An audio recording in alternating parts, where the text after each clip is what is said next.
اليوم جيت نشارك معكم طريقتي في تحضير الكسكس الجزائري مرقه حمراء. الجيران ما كلها تبداو مغربي تونسي هذا جزائري فاهمنا خلاص.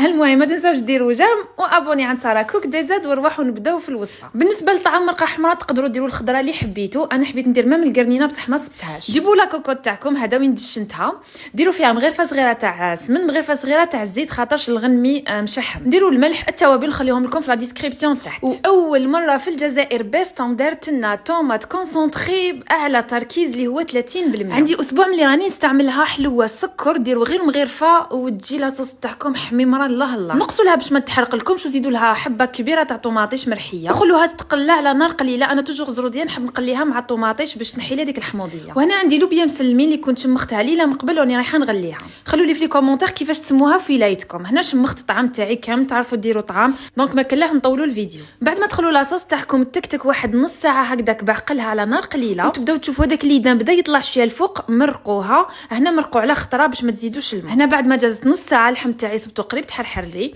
رحت نحيتو، رميت القرعه، رميت البطاطا، وبيان ما تنساوش قرن حار.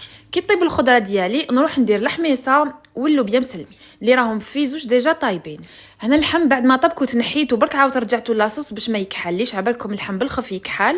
وكانت هذه هي النتيجه النهائيه تاع الطعام تاعنا. ان شاء الله يكون عجبكم، ما تنساوش ديروا جيم وتخلوا لي رايكم.